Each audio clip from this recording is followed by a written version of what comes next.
Welcome back ناظرین. میں یہاں پر بیرسٹر صاحب سے یہاں پر یہ سوال کروں گی. بیرسٹر صاحب، آپ نے گفتگو سنی لشکری صاحب کی بھی اور تمام تر مہمانوں کی. بریک میں بھی بڑی گرما گرم بحث جاری تھی.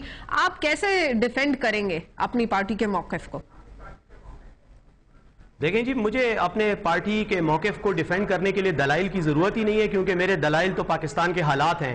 پاکستان کے حالات آج دیکھ لیں اور مشرف صاحب کے دور حکومت میں دیکھ لیں، بڑا واضح فرق ہے. اور رئیس ثانی صاحب، جن کی میں فرینکلی عزت کرتا ہوں اور چاہوں گا کہ آگے بھی کروں، لیکن جس طرح کے الزامات انہوں نے پرویز مشرف پہ لگائے، میں ان سے پہلے یہ پوچھنا چاہوں گا کہ جس جمہوریت کی یہ بات کرتے ہیں، جس دور میں الیکشن ہوئے اور جس کے نتیجے میں آج ان کے بھائی کی حکومت ہے، وزیر اعلیٰ ہیں، وہ مشرف صاحب کے دور میں ہی ہوئے. ڈکٹیٹر یا جو آمر ہوتے ہیں وہ اس طرح کے الیکشن نہیں کراتے جہاں ان کے خلاف بولنے والے منتخب ہو کے آ جائیں.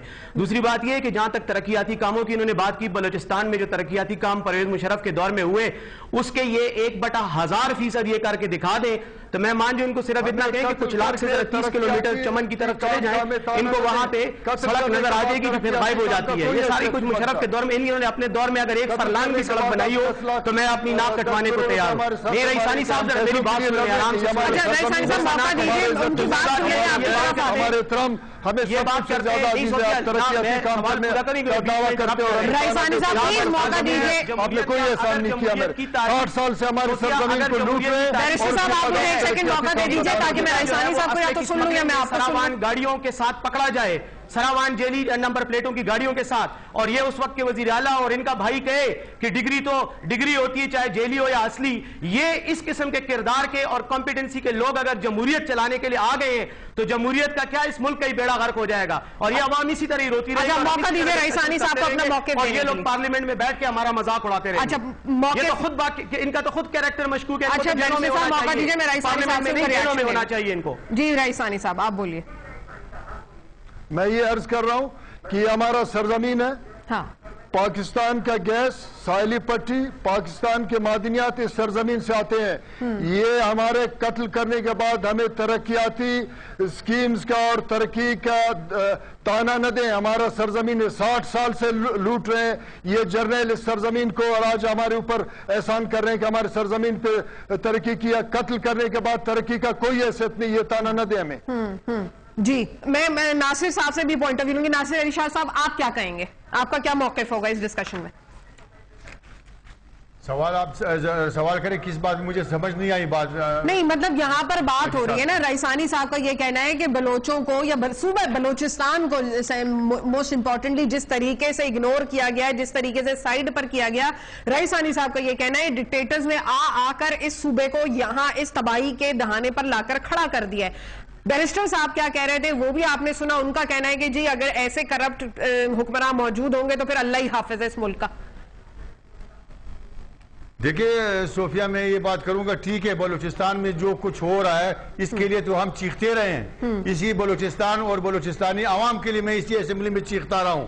آپ جا کر ریکارڈ اٹھا لے کہ جی کتنی میں نے بلوچستان کے لیے میں نے بات کی، اس عوام کی بات کی، اس مسخ شدہ لاشوں کی بات کی. میں نے تو ہمیشہ پاکستان کی عوام کی، بلوچستان کی عوام کی بات کی ہے. اور جس میں کوئٹہ شہر بھی شامل ہے، جس میں میرا قبائل بھی شامل ہے. میں تو یہ کہوں گا کہ اگر آپ نے پاکستان کو بچانا ہے تو آپ نے بلوچستان کو بچانا ہے. جب تک آپ بلوچستان میں توجہ نہیں دیں گے، جس طرح کل وزیر اعظم صاحب گئے 2-4 نوکریاں انہوں نے بلوچوں کو دی، اور ہزارہ قبیلے کے 2-4 معتبر سے انہوں نے ملاقات کی، کیا اس سے بلوچستان کا مسئلہ حل ہو گیا ہے؟ میں یہ کہتا ہوں کہ نہیں ہوا ہے. اربوں روپیہ کوئٹہ شہر پہ خرچ ہوا ہے. اربوں روپیہ جو لوگوں نے کھا لی، اربوں روپیہ لوگوں نے کرپشن کی. کیا اس کی اکاؤنٹیبلٹی ہوئی ہے؟ کیا اس کا کوئی آڈٹ ہوئی ہے؟ مجھے یہ بتایا جائے کہ وزیر اعظم صاحب جب جاتے ہیں پیکیج دیتے ہیں، آخر وہ پیسے کہاں جاتا ہے؟ یہ غریب عوام کا پیسہ ہے.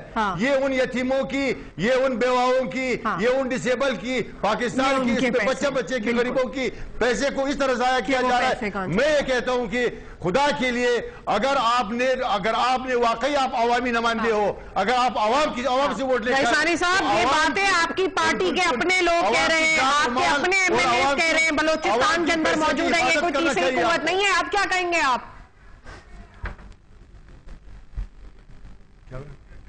رئیس ثانی صاحب، اگر آپ کو میری آواز آ رہی ہے تو آپ کی اپنی پارٹی کے لوگ یہ باتیں کہہ رہے ہیں کہ بلوچستان کو کس طریقے سے اگنور کیا جا رہا ہے. پیسے ملتے ہیں، دیے جاتے ہیں، کہاں چلے جاتے ہیں؟ غریبوں کو کیوں نہیں ملتے؟